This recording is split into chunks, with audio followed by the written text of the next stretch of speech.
Greetings. Welcome to our webinar, Accessibility for All. I'm Vivian Bass. I am a white woman with brown hair and glasses. Behind me is a set of bookshelves with a few framed photos. I invite each of you to think about, through a disability lens, why I took the time to describe myself and what's behind me. To whom in the disability community might such audio descriptions benefit? Feel free to add your comments or your response in the chat box. I am extremely pleased and proud to be here today, representing both organizations that mean so much to me.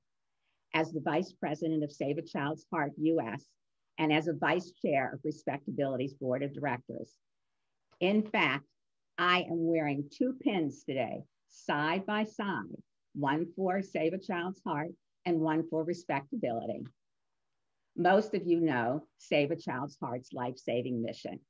For those who do not, Save a Child's Heart is committed to improving the quality of cardiac care for children in developing countries and has saved the lives of more than 5,000 children from over 60 countries around the world through surgery in Israel and medical missions abroad. I want to say how pleased we are to partner with Respectability to bring you today's training. For those new to Respectability, we are a national nonprofit that fights stigmas and advances opportunities so people with disabilities can truly participate in all aspects of community. Before I turn the mic over to your esteemed moderator for this awesome event, I will cover some accessibility tips. We will add these tips to the chat box now and periodically through the training for those who arrive later. First, today we have live captioning and American Sign Language ASL interpreters to maximize the experience for everyone and to model best practices. For captions, click at the bottom of your computer screen on the CC. Got it? To view the interpreters, use the gallery view and click on the grid icon in the upper right corner of your Zoom window. And to view the interpreters during the PowerPoint, watch in a side-by-side view. Okay, now I have the great privilege of introducing my dear friend, colleague, fearless leader, and legendary advocate in the disability movement, Jennifer Laszlo Mizrahi. Jennifer is the co-founder and the president of Respectability. Jennifer, we can't begin to thank you enough for all you do on behalf of people with disabilities, both in the United States and all throughout the world. While we'll place your bio in the chat box, the words cannot capture your commitment to championing our cause. I could go on and more, but now I'll let you speak for yourself. Jennifer? Thank you, Vivian Bass. And that's over so much love from you. And you are one of the top disability and Jewish leaders and women's leaders in the world, having chaired a global organization and all the work you do from so many places, Vivian. So thank you for putting this together. Thank you, Rabbi Litvak and Save a Child's Heart for doing this, and our upcoming speakers. It's just so great to be with you. If we can pull up our slides, we will get going because we are so pleased that this wonderful group of people are listening in today.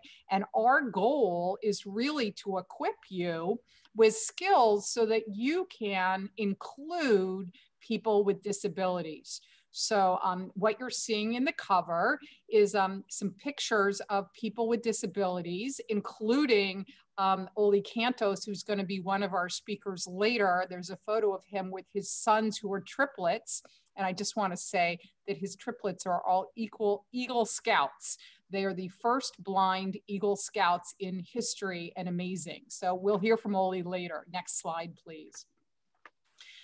People with disabilities are 1+ billion people around the world. At least 15% of the global population live with a visible or non-visible disability. And that was even before the pandemic, which has brought more disability to us. Next slide, please. 1 in 5 people of all ages in the US have a disability. Next slide. And disabilities, people don't always know what a disability is. Disabilities can be temporary. You know, we just saw Tiger Woods had an accident last night, and we can expect that he will have a disability with his legs because he was in a car accident. Hopefully he will recover.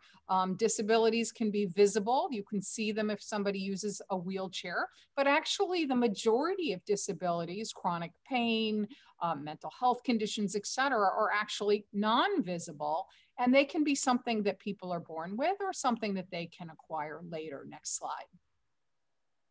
According to UNESCO, though, 90% of the children with disabilities in developing countries do not attend school. Indeed, there's so many stigmas around disability that literally around the world, there are approximately 10 million children with disabilities who've essentially been dumped at orphanages because their families have rejected them due to a lack of inclusion, lack of supports, lack of what is needed for them to be in mainstream society. So this is a major, major issue. Next slide. Anyone can join the disability community at any point. And we're very diverse as a community. We impact every single demographic group. Next slide.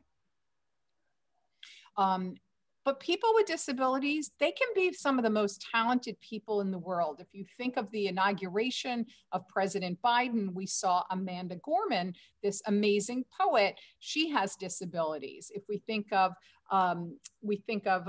Greta Thunberg, who's a climate activist, she has autism. So people with disabilities, they want opportunities just like anyone else. Next slide.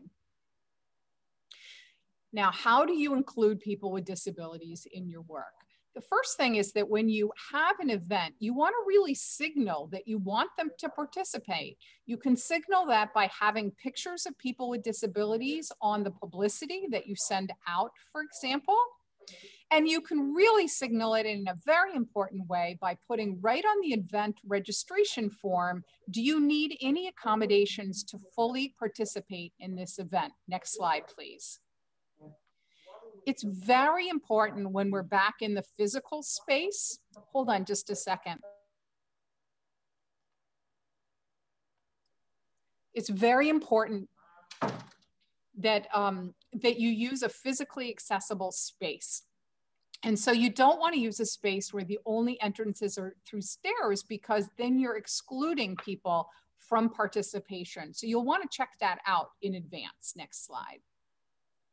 And you want to be working with people with disabilities to make sure you're inclusive. So you don't need to just do things for people with disabilities. It's always better to do them with them. We always say nothing about us without us. Next slide. And you want to be sure that your events are accessible. So this one, you will see the captions that Vivian talked about, which if you go to CC at the bottom, you can see the live transcript, which is a phenomenal way, or you can do ASL like we're doing today, but you always also make your PowerPoints accessible. Next slide. Anything you do that's on the web can be accessible to people who are deaf and people who are blind. You want to be sure to use etiquette that is respectful of people. Next slide. The first of all is you want to remember that people with disabilities are simply people like anybody else, and you follow the golden rule of treating people equally. Next slide. Don't talk down to people with disabilities. And you want to use good language. Like, don't use handicapped or crippled or the art world, because that's very disrespectful. And you can use person first language or identity first. And you can ask people their question about which they prefer. Do you want to be known as somebody with a disability or a disabled person? But mostly people want to be known by their name and not by their disability or their label. Next slide, please. If you have any questions about how to welcome and include people with disabilities, the best way to do it is just to ask the person. Say, hey, I want to do everything I can to make sure that you're comfortable in the event. What can I do to make it more successful for you? And also, you don't want to start helping somebody without asking them. You don't want to start pushing their wheelchair without making sure that's something that they want. So you just ask them, hey, can I be helpful? Can I open the door for you? And if they say no, just respect that. Next slide. Remember to speak with people with disabilities as adults. Now that seems so obvious, but I remember when I was in college, I was hit by a car and I used a wheelchair for a year. And while I was in the wheelchair, I found people spoke to me really loudly, and really slowly, as if I was deaf or as if I had an intellectual disability. No, treat people equally, talk to them like adults. Don't use baby language. Next slide. You also want to be sure that when you're talking to somebody with a disability, that if they have difficulty speaking, you need to have the patience for them to really finish. And don't pretend to understand somebody if you don't understand them, because then there might be a miscommunication. You can always ask somebody to repeat what they said. Next slide. You want to speak directly to the person with a disability. You don't want to be talking to their personal care assistant, for example. Sometimes people with disabilities have somebody who's helping support their success, but talk directly to the person with a disability. And that goes for when you're talking to someone who's deaf who uses a sign language interpreter. Look at the person who's deaf and not at the person who's interpreting. Next slide. You want to be sure to respect people's personal space and not think of their wheelchair, for example, as something that you can lean against. You want to really be respectful of them throughout. Next slide. And you want to be sure that you don't pretend to have a disability, which can be mocking to them and also can be misleading if you're doing simulations where you pretend, for example, to be blind, because people who are blind, they're blind every day and they've got workarounds and they really know how to navigate things. So it is a different experience once you're used to it. Next slide. Some things with disabilities you can see and some you can't. I said that earlier, but I want to underscore it because sometimes loud noises can really bother people. Also, you know, it can be very troublesome for people if there's a lot of perfume or they might have food allergies. So think about the other kinds of ways that you can be helpful. And again, you can just ask on your registration form if people need anything so they can be included. Next slide. Mental health is now the most common kind of disability, particularly in this pandemic. It's very, very hard for people to be so stressed out with the economy, with the coronavirus and everything. And so try and be sensitive. And even when people on the surface look like they're happy, they can be struggling inside. So you want to do check-ins with people and also want to offer help and not to put any stigmas on people who have mental health conditions. Next slide. I want to thank those who really helped with this webinar, and I'm excited that we're about to introduce our really special guest speakers. The first guest speaker is Oli Cantos, who is an exceptionally talented attorney and who is been working at the Department of Education. He's a major leader on employment for people with disabilities. As I mentioned, he is the father of triplets. By the way, he adopted the triplets and they are just awesome. And he is a role model. He's also vice chair of Respectability alongside Vivian Bass. And so I'm going to turn it over to my hero and friend, Oli Cantos. Thank you, Jennifer, very much. It's such a pleasure to be. I would like to take just a few moments to describe the philosophical implications of why we are here so that we can spread the word further about how we can expand these efforts to support people with all types of disabilities. Essentially, when we think about our lives, there are different experiences that we each have.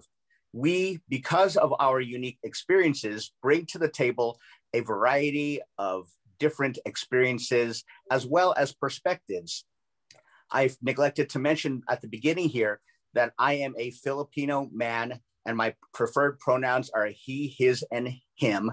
And I have the backdrop of respectability in the background here, and I am blind.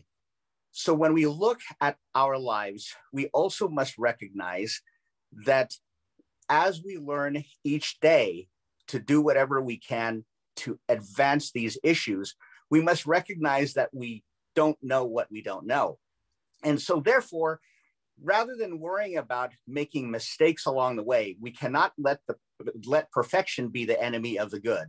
In other words, as long as we dedicate ourselves periodically and on an ongoing basis to learning about the needs of people with disabilities and to strive to serve them in every way possible, then we will be able to progress forward. That includes patients with disabilities, families of patients with disabilities, and those who advocate for them. It also includes visitors to hospitals, as well as administrators and employees and family members. We can go on, but ultimately, we must recognize that roughly 1 in 5 individuals in the world has a disability. And when we also see that disability is both visible and non-visible, we must keep in mind the importance of learning on an ongoing basis. That means tapping into organizations of and for people with disabilities. It means tapping into asking these organizations about their perspectives. And it also means having them at the table when organizing conferences, events both online and offline. It also means and entails making sure to ask whenever we don't know the answer to something. Because the reality is that even among the disability community itself, we each continually learn about one another. And so you are all to be commended for being here and for spreading the word about this webinar and sharing the recording about this webinar with others. Because as people see what is being presented here, they and you will continue to be able to recognize different resources that are available to you, and better still, building further dialogue among leaders and members of the disability community. And so I'd like to turn the time to Jennifer to pose any specific questions that she would like to bring forward at this time. So first of all, thank you so much, Oli, for your great comments and for reminding me that I should have also identified that I'm a middle-aged white woman wearing glasses in front of a Save a Child's Heart set of photos, and that my pronouns are she, her, hers.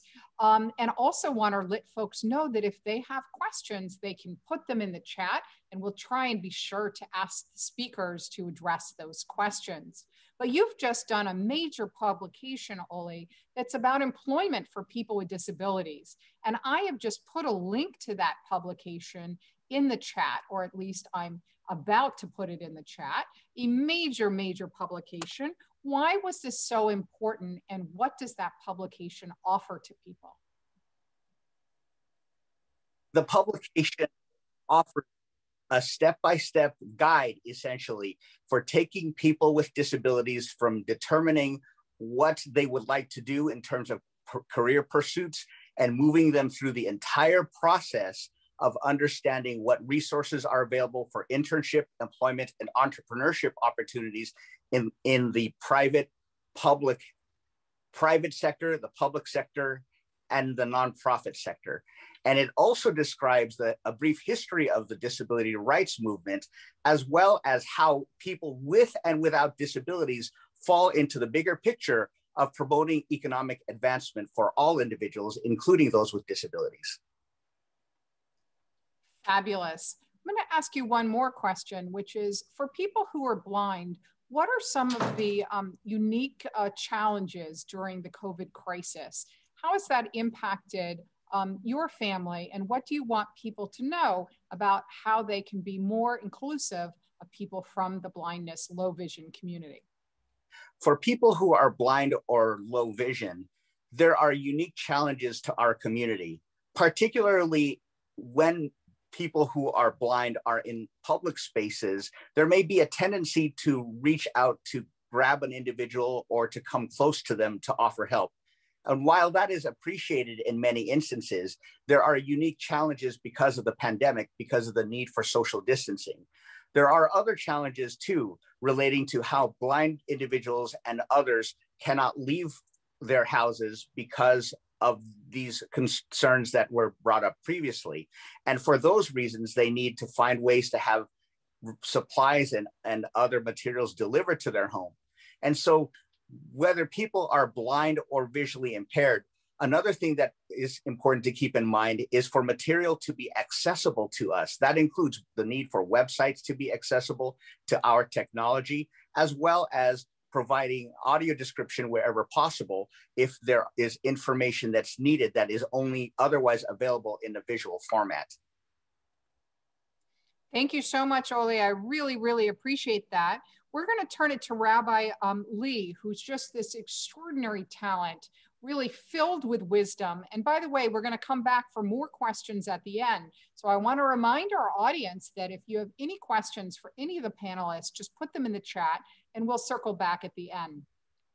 Rabbi Lee, can you please share with us your thoughts today? And I just want to thank you for your leadership on so many different issues. Well, of course. Thank you so much, Jennifer, and good afternoon to all of you joining us today. We're so thrilled that you are here. I present as a white male with a beard and mustache, short curly brown hair, and I'm sitting in front of my office background wall, which has some framings hung on it, wearing a black suit, blue shirt, and a button on it that said Black Lives Matter. I am also profoundly deaf.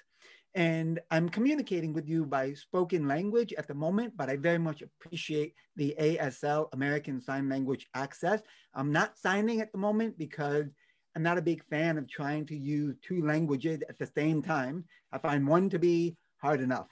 And I want to just start by sharing with all of us a way to think about disability that had been kind of revolutionizing for me in just this past year or so, which is I've grown up, I was born profoundly deaf, and I've grown up with a sort of an understanding that people are with disabilities are in a binary model.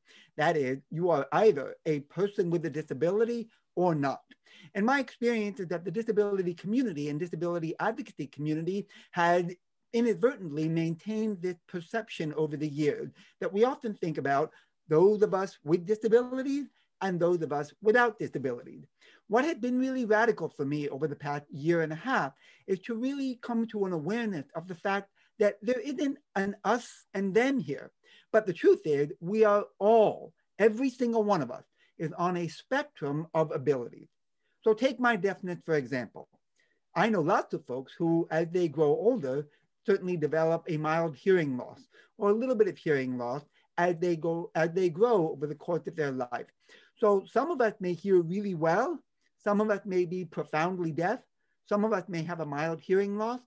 Some of us may have hearing loss, which then we can hear if we wear an assistive listening device like a hearing aid or have a cochlear implant. And we may find that over the course of our lives or days, with respect to any physical ability in the human body, that people move over the course of their life on this spectrum of abilities. So rather than think about people with disabilities as a them category, the truth is all human beings experience a range of ability and disability. And I mentioned earlier, I was born profoundly deaf. It happens to be the case that both of my parents are deaf as well. And although I like to think that I present as pretty young, who knows, that's my perception. When I was born, I was actually born in the days of black and white television, before color TV, and certainly before closed captioning access. And I remember as a young child watching television and never being able to understand it. And I remember how exciting it was when the technology of closed captioning first began to emerge. But in the earliest days of the closed captioning technology, it was a free-for-all and completely up to independent television stations, channels, and specific programs to determine whether or not they would actually caption their content, to the point where certain television commercials would be closed captioned and certain ones would not be. And I remember watching television as a young child with my parents. And whenever commercials came on that were not closed captioned, my parents would turn to me and say, oh, well, I guess this company doesn't want our business. I guess this company does not want us purchasing their product. And they would actually make a note of which companies those were.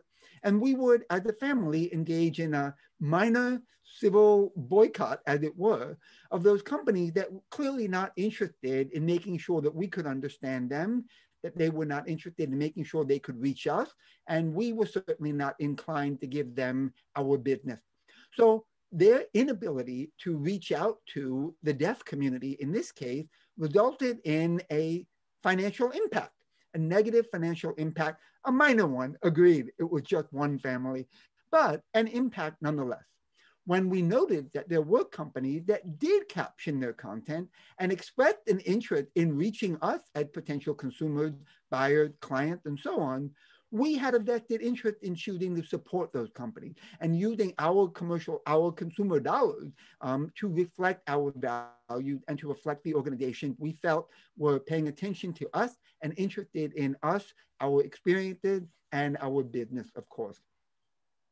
All of this is to say that I feel like I was raised with a certain attitude of a willingness to be a disability advocate, a willingness to put myself out there to push for change and access where there was none, where there were barriers for me or for my family members to advocate tirelessly on my behalf and on the behalf of the deaf and hard of hearing community as well. But as I've grown older, I've realized two important things. One, not everybody with a disability was raised to be an activist and an advocate for themselves at all times. And quite frankly, it is exhausting having to do so. And two, I believe deeply in working to create a world in which we don't have to, in which folks with disabilities do not have to be our primary advocate for access to the field of society that we wish to be able to participate in.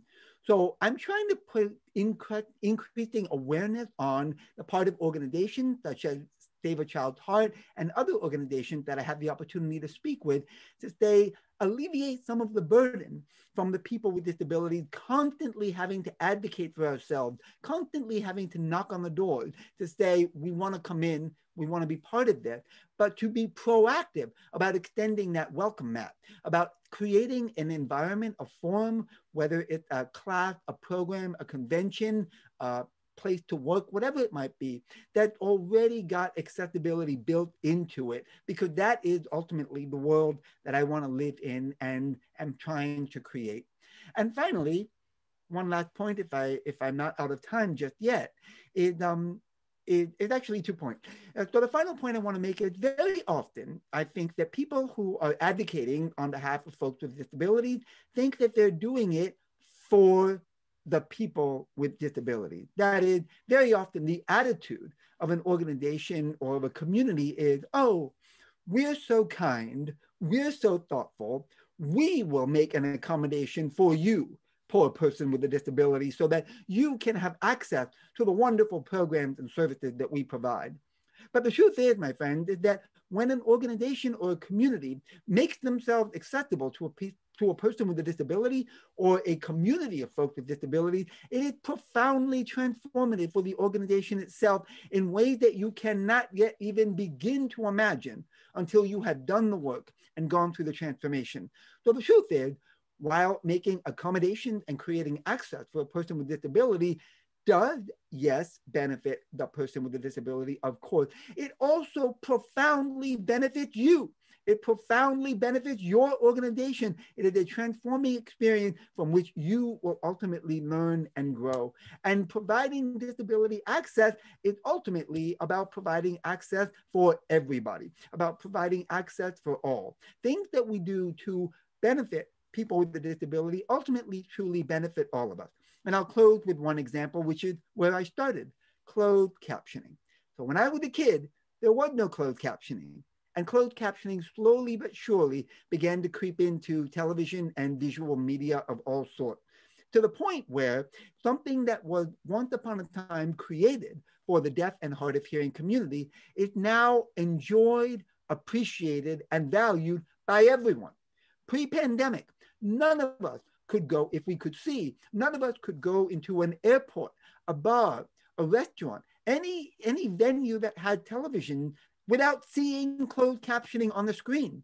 And if we were in a bar or restaurant with background noise, there was no audio from the TV, many of us would be reading closed captions. The research is overwhelmingly supportive of the way closed captioning helps folks with learning English as a second language, folks, young children learning to read and developing language, not only those who are deaf and hard of hearing, folks who process information visually rather than auditorily, folks who are losing hearing later in life. So once again, something that was done to create access for people with disabilities, the deaf and hard of hearing in this case, actually truly benefits everybody. So as you go forward on your work and you think about creating access to people with disabilities, please know that whatever changes you implement will benefit far more than the number of people you think it will, and it will transform you and your organization in amazingly powerful and beautiful ways. And I could go on. There's so much more to say. I think Debbie wanted me to mention also how grateful I am for the ASL, American Sign Language Interpretation, here today. But please know, I understand this is an international gathering. We're joining this morning from all around the world, which is so exciting. And if there are deaf people here from different parts of the world, they may not have access to ASL because sign language is not universal. And just like every country had their own spoken language, so too, every country had their own signed language as well. And so the opportunity to create access across an international or on a global scale are limitless and endless. And there's so much more that we can always be doing. And I'll stop there. Thank you so much for your time. That was so helpful. And I really appreciated how you talked about the universal benefit of inclusion of people with disabilities, because our society is so much richer because of the talents that people with disabilities bring to us. When I think of how Stephen Hawking unlocked the secrets of the universe while using a wheelchair, if I think about Harriet Tubman, who freed the slaves while she was living with epilepsy. If I think about Thomas Edison, the greatest inventor of American history, who was also living with disability and who was deaf. If I think about, so many talented people, artist Frida Kahlo, just so many people with disabilities who have enriched our lives in so many ways. Every organization from Save a Heart to everybody else should want to have that talent in the room, especially since by the time people are adults, 1 out of every 4 people, 1 out of every 4, 25% has some form of disability. And one of the most important common disabilities is hearing loss. So this is not people who are deaf. This is people who were hearing before and they don't know sign language, but as they have aged, they're losing their hearing. Many times they're embarrassed. They don't want people to know, oh, I didn't hear you. They don't want to ask people to repeat, but they need captioning. We did a major study that over 1,000 people who work in the nonprofit space answered questions about. We learned that only 14% of nonprofit organizations put captions on their videos. Only 14%. You, Rabbi, gave us all the reasons that captions help. They help people who are deaf, help people who are hard of hearing, help people who are English language learners, so they're learning the language, so having both the hearing of it and seeing the writing, people who are learning to read. There's so many reasons to have captions. One of the things that's so remarkable that I want the folks from Save a Heart and everyone else to hear is that YouTube has an algorithm that if you take your video and you put your video on YouTube, the captioning happens instantly, automatically. It's not perfect. There'll be spelling mistakes, but also using Zoom, that Zoom has an automatic feature that you can just click on. That Zoom will provide captioning for free if you get the newer model. Now, we're very lucky because we have a professional captionist who works with respectability. So ours is a higher level of captioning, but most of the captioning can happen on Zoom flawlessly, or maybe some flaws, but you can use the technology. So I'm wondering if you can talk about the evolution or the revolution of automatic captioning and what it means for people who are deaf.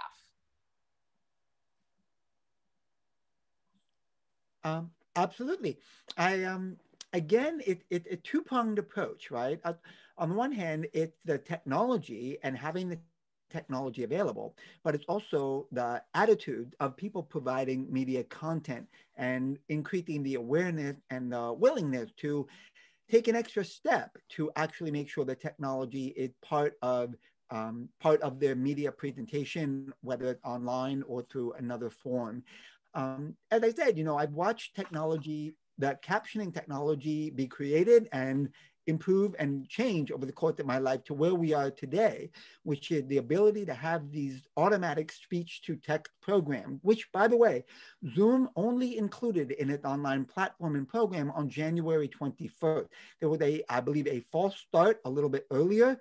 It was released with some bugs that needed to be fixed. It was removed from their program and only reintroduced on January 21st. So the ability of technology to be able to take a random human voice, including mine, which is a deaf voice, right? I don't speak as clearly as hearing people do because my speech was artificially taught and learned to me, to actually be able to automatically transcribe what I'm offering is an incredible boon, so that folks can no longer use the financial burden as an excuse to not provide this access.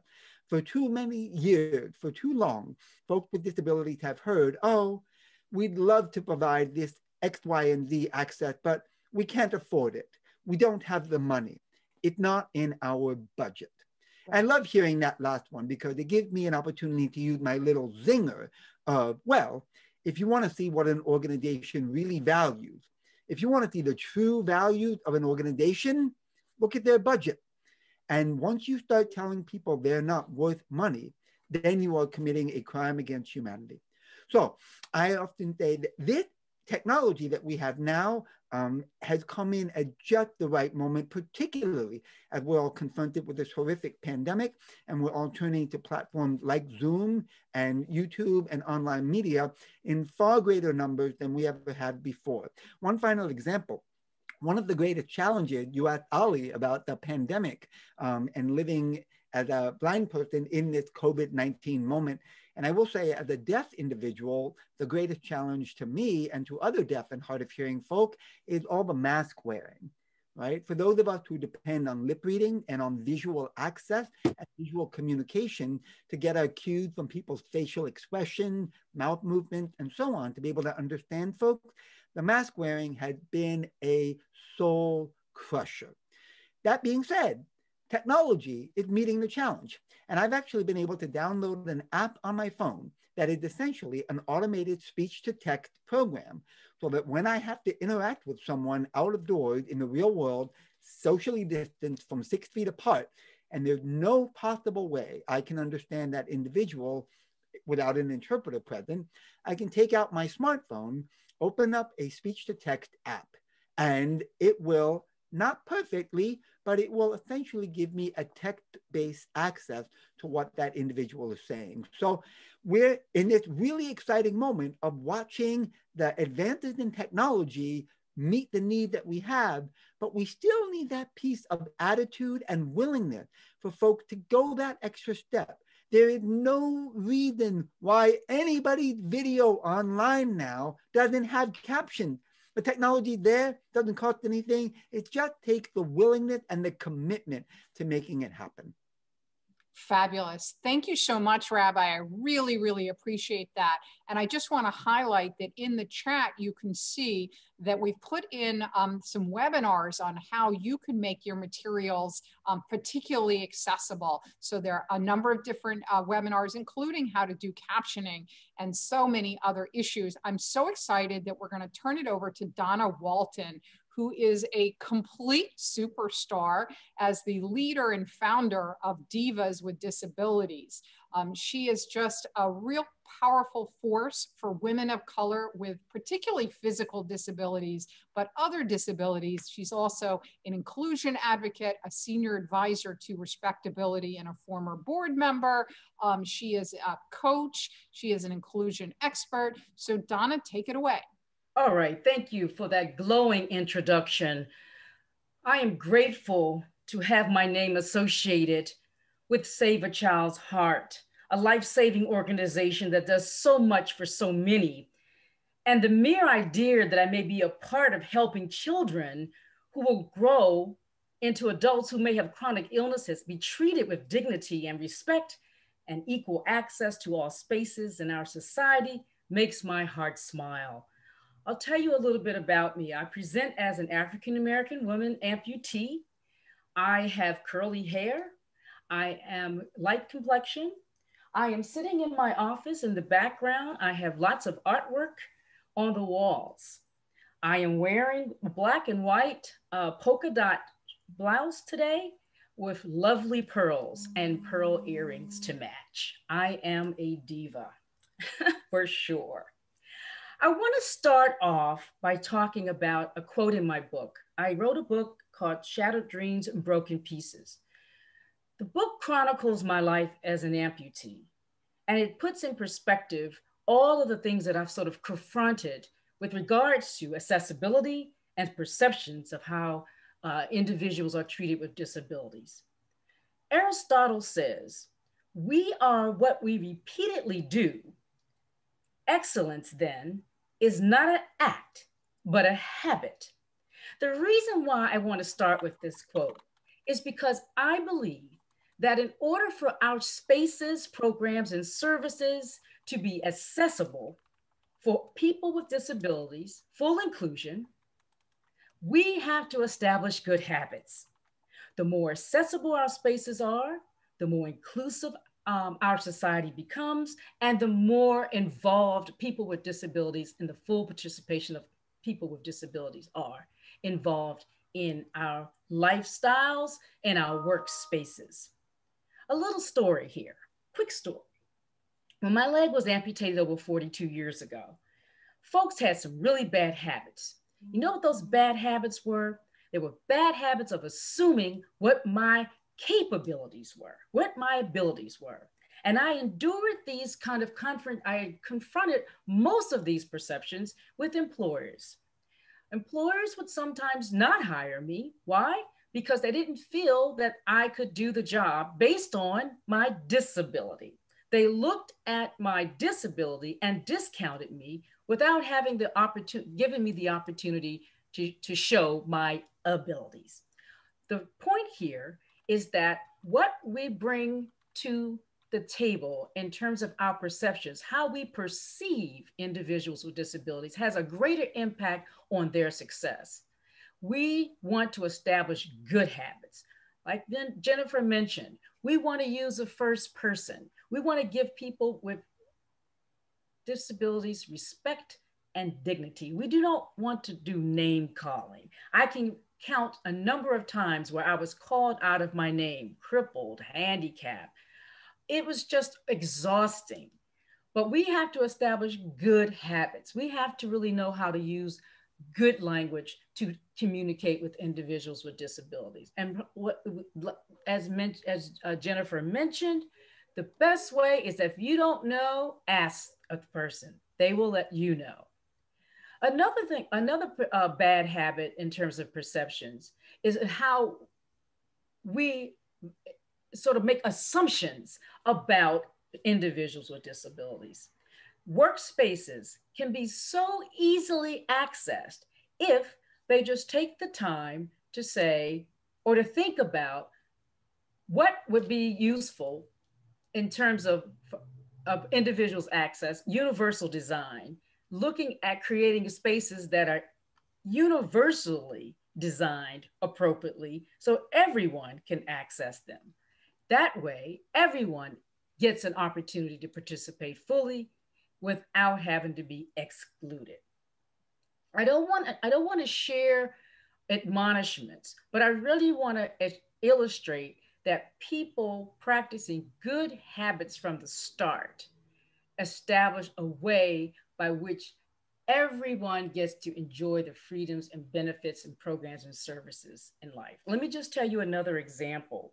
I used to work for a federal agency, and it was made that when they created the cafeteria, they didn't take in consideration that persons who were blind would have to access the soda fountains. So while they made the access counters accessible through ADA standards. They did not make the the soda fountains accessible. So what that caused is a lot of money to do what's called retrofitting. We want to avoid making those costly renovations and retrofits from the beginning. And in the back end, when we can make them from the front end by thinking about how people will access the environments. Things that you can do simply in the workplace. Have alternative formats for your meetings, such as Braille and electronic formatted documents.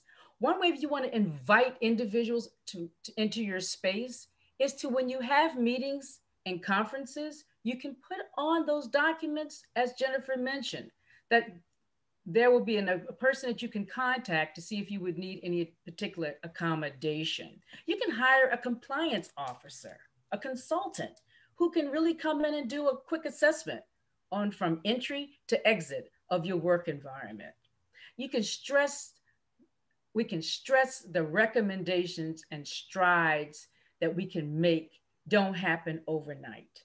They don't happen overnight, but we can prioritize what we need to happen so that on just a micro level, individuals who are blind, who are deaf, can access our environments. And we must not forget those individuals with non-visible disabilities. These individuals may not speak up about their disabilities, but they would want to come into the environment and have it accessible for them.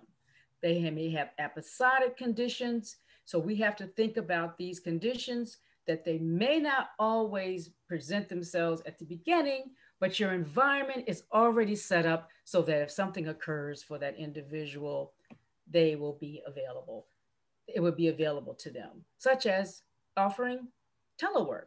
Since the pandemic, we've seen how telework has become a real easy and business is getting done for persons with disabilities. It's a lifesaver. I want to say that people matter. The type of disability should not matter. When we're thinking about making our environments accessible, the disability should not matter. The person should matter, but the disability should not matter, because our environments should be easily accessible all the time. And that's my point here. And Jennifer, do you want to ask any more questions of me? First of all, thank you so much, Donna. That was really fabulous, Donna. I really appreciate that. And it's interesting that you talked about stigma, because on the line is the global leader, lay leader of Save a Child's Heart, Judy Shore, who's a tremendous leader of the nonprofit space and this life-saving organization. And by coincidence, her husband is David Shore, who created the TV show The Good Doctor, which I'm quite passionate about. He's the lead creative behind that show. And just this week, they not only have a storyline throughout every episode of somebody with autism who's very, very good as a doctor, but they had somebody with Down syndrome who was getting an organ transplant, just like Save a Child's Heart does do transplants for people with disabilities. And they had a lead storyline with an actor who is an amputee. And so you had mentioned the importance of stigmas. I wonder if you can just expand about what it's like as a person living with a disability to see somebody on screen as somebody who's successful who has a disability. It's wonderful, because as an African-American woman, images of Black and brown women are not seen on television. Our images are not reflected. And I know when I lost my leg, there were no examples of how I could sort of navigate my world in this society. So seeing persons with disabilities on television is amazing. My organization, the Divas with Disabilities Project, its mission is to amplify those images, to reshape what disability looks like so that there can be more inclusion in mass media, particularly on television. If you see ourselves, that reduces the stigma, because the more that we are included, the more people have an idea of what disability actually looks like. And how can an organization do that if they're a nonprofit? Where are some of the opportunities for an organization like Save a Child's Heart to amplify that they're inclusive through the imagery that they use? That's a great question. One of the aspects of you could do is you can basically reflect your environment. Just having hiring individuals with disabilities first and foremost. You can advertise more for persons with disabilities. You can also make your environment with that reflects what this disability looks like. That's another example. You can also reach out to the Divas with Disabilities Project if you can. There are many organizations that will work with recruiting and hiring individuals with disabilities, and you can use them. The Bender Association, for example, is another organization that will be very helpful in reducing stigma, because it will have qualified individuals with disabilities that can fill those jobs. Absolutely. Thank you so much. I want to remind our audience that we're here for you. And if you have any questions, you can just put them in the chat and we'll ask them of our speakers. But now I'd like to bring in the whole panel, because the world is changing so quickly. People are learning about all kinds of prejudice. I know that we at Respectability, we stand against racism, sexism, anti-Semitism, any kinds of anti-gay or trans or other kinds of identities. And we always have to learn more about these issues. And these issues are emerging as we learn more about these issues. I want to talk to Oli about a brand new app that has really caught fire, because there's a lot of controversy about this app. So it's called Clubhouse. Oli, tell us about Clubhouse, and then I'm going to come to Rabbi Lee to talk about Clubhouse, because, well, there's a challenge with Clubhouse for the deaf community. So maybe we can get a little controversy going. And then maybe Donna can talk about navigating some of these issues when there is a new hot thing that is not accessible to people with disabilities. Oli, what is Clubhouse, and how has that been helpful to people who are blind, such as yourself? Clubhouse. Clubhouse is literally one of the most amazing apps I have ever seen. What it does is, through the power of voice, it allows various folks from across the world to connect with one another. There is an opportunity for people to post profiles and then to create different rooms that serve as spaces for discussion. And then within the rooms, there is a place for moderators as well as speakers and audience members. And as the effort has progressed forward, there are people who are the leaders in their fields who are there, who are extremely accessible. For the time that I've been on there, it has been magnificently wonderful, networking literally with people at the highest levels, literally millionaires and billionaires, as well as people from other walks of life. And also the wonderful thing about Clubhouse is there is a culture there of service, of wanting to do whatever you can to be of support by utilizing your own talents and abilities. By the same token, with everything that has happened, there have been accessibility struggles, and members of the disability community have spoken up about that, and on Clubhouse have organized to also reach out to Clubhouse to help ensure that these problems are fixed. And because of these ongoing efforts to organize and to step up to the plate by making sure that our voice is heard, there are new protocols that have been put into place, such as saying your name at the beginning of when you speak, and then at the end saying your name again, and then saying, I am done speaking, so that when the information is transcribed, then people who are deaf or hard of hearing can read that information, and they also have an opportunity to proceed forward. There are still a number of issues that are ongoing, but the leadership of Clubhouse has said that they are going to keep working on it. And this is yet another example of how, as technology progresses, we as members of the disability community and our allies need to stay at the table and really push hard for changes that are needed, including if there's resistance, like there was within some quarters with some speakers who originally resisted even following these protocols. But then literally what ended up happening within a short time is they started utilizing these protocols. So thank you, Ole. I'm going to turn it to Rabbi Lee, because you talked about captioning on television, and that's now been resolved for most TV shows, still not for the advertising. So for example, many political ads don't even have captions. And now we have Clubhouse, which is, by definition, it's just sound. And it's very much like podcasting. So how does the deaf community deal with such an issue? And what do you experience as somebody who needs to do self-advocacy? And what kinds of advice do you give to others who give advocacy on these issues? Well, thank you, Jennifer. This is fascinating to me. I am not surprised by it.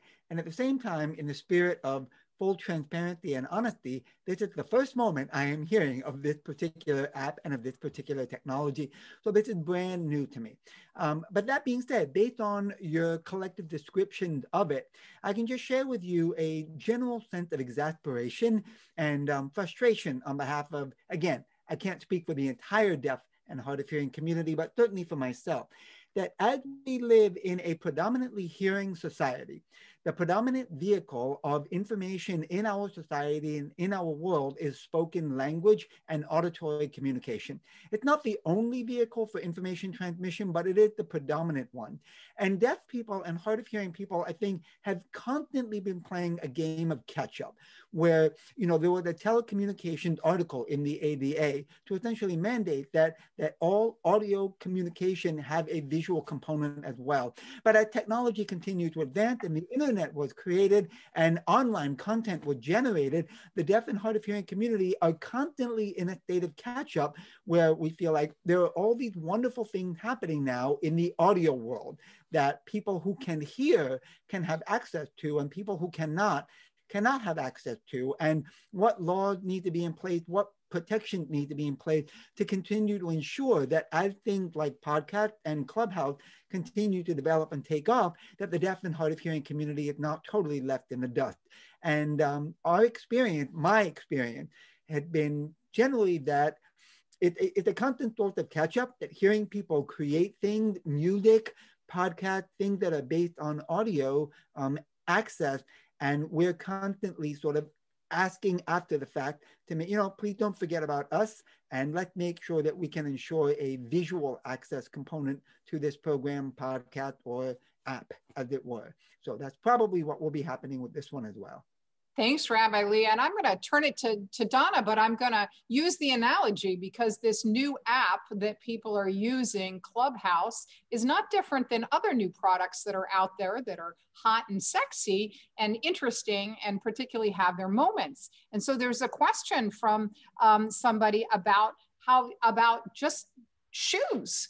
Shoes are so important for women's identities. I'm sure there's some men who care about their shoes too, but let's face it, there is a special affinity for those of us who are female sometimes around shoes. Can you talk about brands that are particularly trying to be inclusive of people who are amputees or have other disabilities in terms of the fashion industry? Absolutely. That's a great question.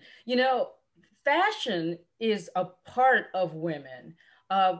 Because we have disabilities doesn't exclude us from wanting to be sexy, doesn't exclude us from being fashionable. One of the major issues of shoes as for an amputee, I know for me, in terms of the heel height and whether or not the shoe is going to fit the prosthetic leg is incredible. And Nordstrom's, I know I'm going to just give a plug to Nordstrom's, is a phenomenal organization. It's phenomenal retail that works with your type of shoe that you might need. So they will allow you to have a size smaller shoe or a size larger shoe to fit your prosthesis. And that has been one great a retail organization that really is great. The other one is we have a fashion they call it stylist, whereby they work with individuals with disabilities, amputees in particular, to help them work with cobblers in their communities to build their shoe, to make their shoes, to actually design the pair of shoes to fit them. That's been really a great resource to Divas, is working with building partnerships with different cobblers, so that we can have different shoes made for women who they just have to have certain types of shoes for their prosthetic limbs. Because as we know, all amputees are not the same. You have bilateral amputees, you have amputees who have no toes, who are, so it's just basically the type of shoe that's going to be really best fit for that person. But having a stylist, a fashion stylist, and reaching out to those brand stores really is helpful. Great. Thank you so much. I misspoke earlier saying that Save a Child's Heart does transplants. They fix hearts, they don't transplant hearts, but the hearts that they're fixing are frequently connected to bodies that will have some form of disability in their lifetime. And obviously, people who are on staff or lay leaders, they're connected to people with disabilities. They have loved ones with disabilities. They may be people with disabilities themselves. The three of you are guests today. You each have a different kind of disability. Oli is blind, Rabbi Lee is deaf, and Donna has a physical disability. I wonder if we could start with Oli, then go to Rabbi Lee, and then go to Donna. And if you can, because we don't have too much time, but if you can give just a couple of pieces of personal advice as somebody who has been very successful with your disability about how other people can also be very, very successful when they have disabilities. Turning it first to Oli. Particularly with blind people, it's important to recognize that blindness does not represent tragedy. A lot of people associate blindness with darkness and difficulty and stress, but actually blindness for us is just a characteristic. We are just as lazy or ambitious as anyone else. We're just as anything as anybody else. So when it comes to thinking about blindness, recognize that the experiences of people are different based on whether they were born with blindness or they acquired it later in life. But either way, it is critical for us to support people who have this disability by empowering them to be at their very best in every aspect of life, and by aligning with consumer-driven organizations and with others to support civil rights advancement and to be a part of the solution with making that happen. Fabulous. Rabbi Lee? Thank you. So I will certainly never have the chutzpah, you know what that word means? The attitude of being able to dispense advice to an entire community of people. So what I will say about deafness and the deaf community is that there is tremendous diversity within the deaf community, a tremendous range of communication styles and of language preferences, folks who communicate exclusively in American Sign Language, who do not use voice at all, to folks who don't know American Sign Language and utilize assistive listening devices, hearing aids, cochlear implants, and so on. And there's a range that goes all the way from sort of a really strong deaf community, deaf culture, deaf identity portion of the deaf community, all the way to folks who essentially want to be part of the hearing world and want to assimilate and to have access and don't want to be perceived as all that different, and everything in between. And so I guess the only advice I have comes from it's been shared by so many prominent deaf folks in the visible public eye. Marlee Matlin certainly has said this many times. A friend of mine, Niall DeMarco, who was the winner of America's Next Top Model and Dancing with the Stars, a friend of mine, he's very fond of saying, deaf people, the only thing we can't do is hear. And there isn't a single thing that a deaf person can't do other than hear without an assistive listening device or so on. And so the world is ours. Anything that we want to do, we can go get it. And sometimes it's up to us to go and get it and to make it happen. Fabulous. I appreciate that so much. I also want to mention, because we're talking about logistics on how to make people feel included, that some buildings have put in these different hearing loops so that if somebody's using a hearing aid or a cochlear implant, that they have better access to the technology by putting that into the physical space. And just like you wouldn't want to use a ballroom that has an entrance that is only stairs, if you're booking an event in a public venue, it is very helpful to look for a venue that has a hearing loop right built into the physical space. Turning it over to Donna. Donna, what has made you so successful? Just a couple tips that you would like to share with other people as they're going through their journeys. Sure. I like to, first of all, say that, you know, amputees are not a monolith. Every amputee is different. I like to rely on the psychosocial model, the acceptance and adjustment to disability, to their amputation. That for me was all about how I sort of navigated my world. Once I learned and accepted my disability, I was able to adjust to it. And then first of all, that's where my confidence and self-esteem sort of comes from. That's one tip. So adjusting, accepting, and having self-esteem about your disability. Then I also look at the fact that there were three things that I always have been the challenges, and I know that there are challenges for other amputees as well. There's stairs, chairs, and floors. And I know any amputee, when I say that, they know exactly what I'm talking about. With regard to stairs, you know, it's almost like that's why the environment, having universal design is always just necessary, because you never know to what ability a person with who's an amputee can climb stairs. I know that I can climb stairs, but after a while, going up many flights of stairs might be a real challenge and a burden. So having an elevator is always important in a building. Chairs, when you go into these fancy schmancy offices, sometimes it's always challenging when there's very short and small chairs or chairs on wheels. Amputees know that. We need handles on our chairs to hold on to. That is really important. And the last thing is floors. You know, shiny floors, marble floors, all the things that seem so beautiful are really just real barriers to individuals who walk with prosthetic devices or who may use crutches, for example. So that's my advice. My advice is universal design. If you universally design these environments, then amputees will have no problem accessing it. And that's how I've been successful. It's just basically having the confidence of going into environments that are going to accommodate me. I so appreciate that. I think that every organization is always going to be at its best when it is welcoming and respectful of all people. And if they have a really firm policy and that they really telegraph that policy, that they're against all the isms. And I think people know what racism is to a large extent. They know what sexism is. They know what anti-Semitism is. But many people have never heard the word ableism.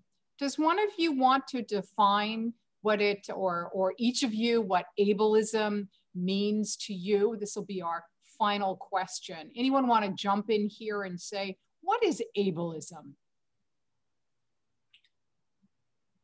This is Oli speaking. Ableism essentially can be defined as the tendency to imagine that people with different types of disabilities somehow are inferior in some way in comparison to themselves. We must always resist those tendencies, and we must also make sure to spread the word about how people with all types of disabilities can and do perform to the highest levels and can serve to the highest levels, just like anyone else. Perfect, fabulous. And Rabbi Darby, as you answer that question, what is ableism, do you want to mention what the medical model is compared to a social model? I want to respond, if I may, to just sort of piggyback on or carry on what Ali was just speaking to, which is to share that from the deaf and hard of hearing community's perspective, not only is ableism an issue, which it is for sure, but autism is also an issue. And autism is essentially, as Ali said, a sort of assumption on the part of hearing people, on hearing society, that folks who do not communicate using an auditory method of communication, using spoken language or the ability to access spoken language, are somehow intellectually inferior, somehow not up to the task, somehow not full participants in society. And there is a true bias and discrimination, which I know and live deeply because I have the ability to speak and to use spoken language to communicate, that I'm often treated differently as a deaf person than another friend or a colleague who may communicate exclusively in sign language because of that. And there is an awareness, there is an autism, there is a perception that those who do not speak or have access to spoken language and communication are somehow less than or somehow less whole, and nothing could be further from the truth from that at all. So within the deaf community, we battle not only ableism for sure, as Ali described, but autism as well. Thank you so much, Rabbi. Turning it over to Donna. Yeah, I just want to say that ableism, plain and simple, is discrimination. And it is social prejudice against people with disabilities. It's the perception, and I talked about that perception, that if you're perceived as disabled, that there's something wrong with you. Ableism characterizes persons who are defined by their disabilities as inferior, and that, of the non-disabled, and that is absolutely far from the truth. But I think persons with disabilities have, we really fight ableism every day of our lives because of what the world looks like. The world, if you will, is quote unquote perceived as normal. So therefore, able-bodied people are always not comfortable and just always, like I said, imposing their prejudice on disabled people. Thank you, Donna. Oli's going to tee us up to watch a very short video that is both funny and also will illustrate the case of what we're talking about today. Oli, take it away. Thank you, Jennifer. The video you are about to see will show various myths and misconceptions around disability. And in watching that, I also wanted to point out that there is no audio description. And the reason why I'm pointing that out is because audio description is a way to show blind people what is being depicted visually on the screen. And yet with this video, which is really done well otherwise, it actually shows that even though we have a ways to go, this is still, these messages are really important. And so it's actually meant as also an object lesson. Again, like I said earlier, that we cannot let the perfect be the enemy of the good. We must strive continually to move forward. And as we do, then we'll be able to progress. And so now when watching the video, please enjoy and also see what the messages contain.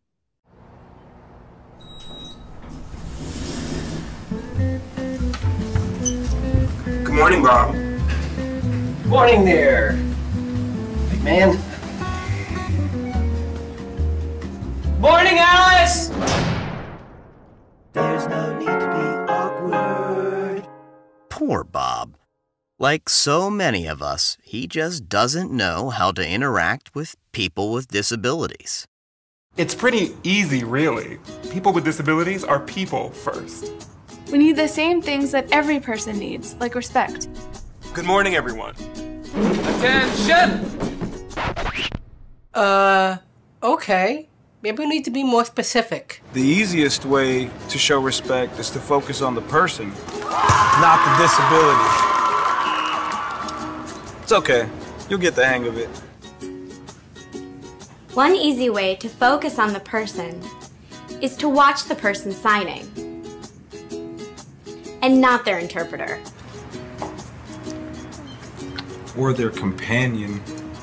It's really cool that you'd like to help, but do us both a favor and please ask me first. What you think might be helping? I got you. Wait, ah! Oh no, might actually not. If you'd like to offer me help, let me hold on to your elbow. Don't take mine. Hey, would you like to take my arm? Sure. Assistive devices help us to live our lives. They're really important and really personal.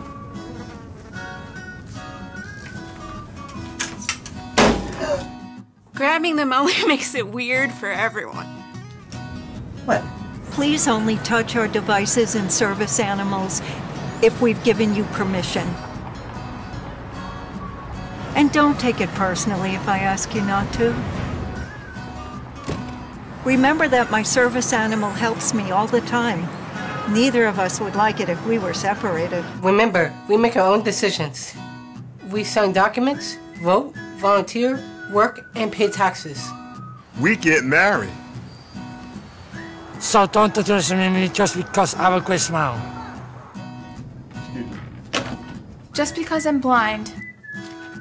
May I help you? Does not mean I'm deaf. I don't know. I think he said he was gonna come. Just because I'm deaf doesn't mean I'm blind. And just because I use a wheelchair doesn't mean that I can't sweep you off your feet. So take a deep breath. Relax. We don't bite. Unless we're really hungry. Hello there, ladies. How are you? Hello. And if you're not sure what to do, just ask. Hi, would you still like to see a menu? No thanks, but can you please read it to me? Sure, definitely. Just treat us the way you would want to be treated, and we'll all be okay.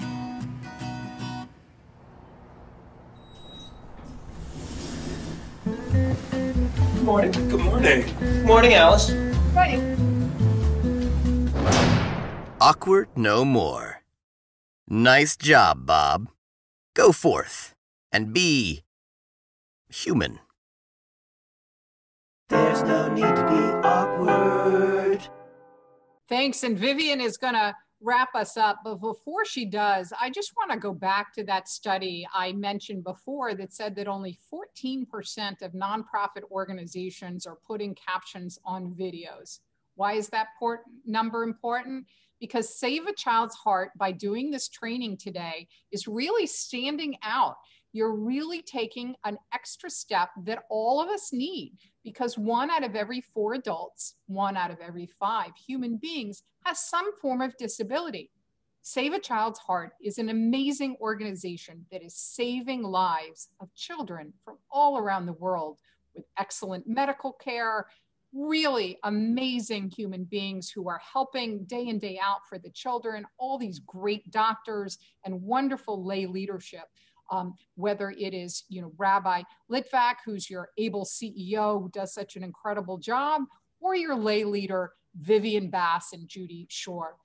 I just want to say thank you for making disability inclusion a part of the work that Save a Child's Heart is doing. I believe it'll make you a stronger organization, better able to save and help the public. Vivian Bass, thank you for enabling us to be a part of this today. Thank you, everyone, for participating today. And thank you, certainly, Jennifer and Ola Cantos Esquire, to Rabbi Lee, to Dr. Walton for your training. And applause to, don't see her on the screen, but to Debbie Fink, who, from our staff, who directed and produced this event, and to Eric Asher, Jake Stimmel, and Maya Cohen-Shields for working together with Debbie as the behind-the-scenes team. And of course, we want to thank Respectability's board members, led by its chair, the Honorable Steve Bartlett, for their tireless work as well.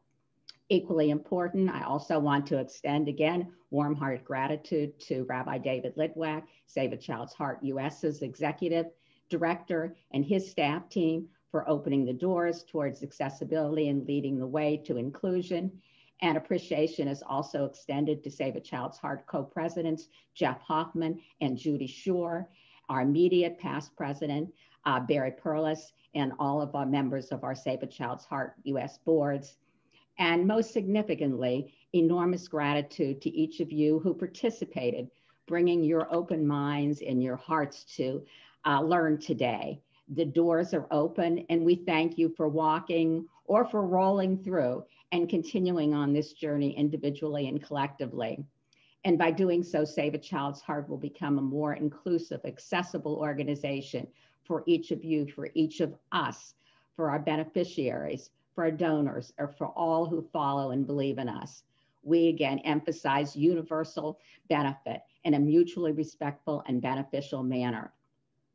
Also, just briefly want to highlight the monumental milestone that Save a Child's Heart is celebrating in recognition of its 25th year since our founding by Dr. Ami Cohen, a blessed memory, and the celebrating of the opening of the Sylvan Adams Children's Hospital and International Pediatric Cardiac Center in Holon, Israel. Events will be forthcoming globally throughout the year to honor these sensational highlights. So keep on the lookout. And lastly, it's not too early to mark your calendars for a sure to be at notable event, Respectability Summit 2021, this June 7th through June 10th. And it promises to be filled with meaningful and educational panels and panelists.